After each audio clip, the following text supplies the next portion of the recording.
Good morning, family and friends. Pastor Dylon T. Young coming to you once again from Bethlehem Baptist Church in Alexandria, Virginia with the Monday Matters. This week's Monday Matters is a bit different from what I may have done in the past.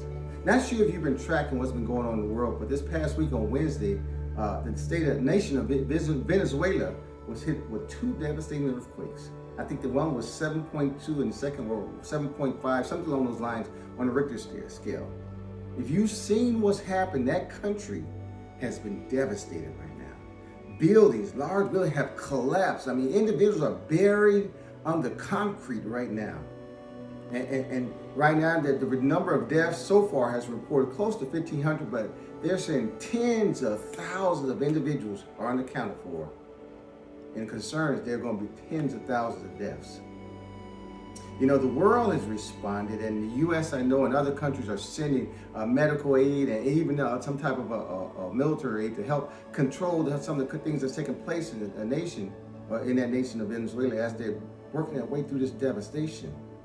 The question we have to ask ourselves is, what are we as a church, as Christians, what is our responsibility to the nation of Venezuela? Paul, he writes to the church in Galatia, he said we should bear one another's burdens. And contextually, when you read that, that's talking more about moral responsibility, moral failures, but on a larger scale, I think we have an opportunity to respond and help out others who are struggling, who are hurting. Paul, he also writes to the church in Rome, he says we should rejoice with those who are rejoicing. We should also weep with those who are weeping. In other words, we should feel their pain, have empathy for those who are struggling right now. This is real issue that's taking place in Venezuela. And I get it. Here in Virginia, it's easy for us sometimes to get caught up in our world or our state or our city or even our nation, think that's where it ends. But God has created a much larger world.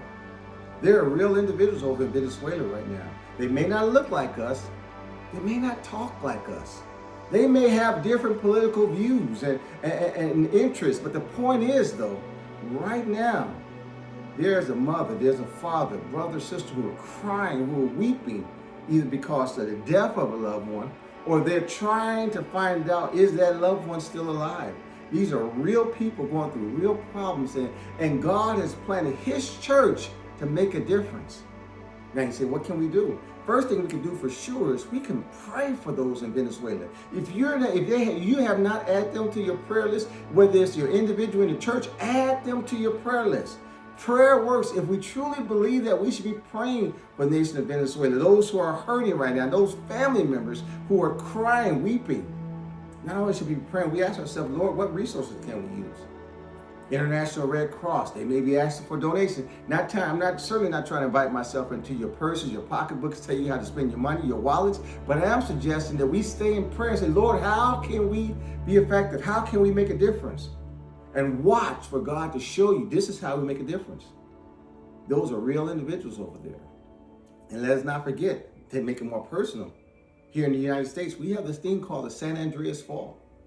And they'll tell you that at some point we're going to suffer a devastating earthquake. So I encourage you right now, my friends, not to respond. We don't respond because of what may happen to us. We respond, however, because it's the right thing to do. So on this Monday morning, my friends, I encourage you, I'm asking you to stay in prayer for Venezuela. Ask ourselves, Lord, what can we do as an individual, as the body of Jesus Christ, to help make a difference? God bless you on this Monday morning.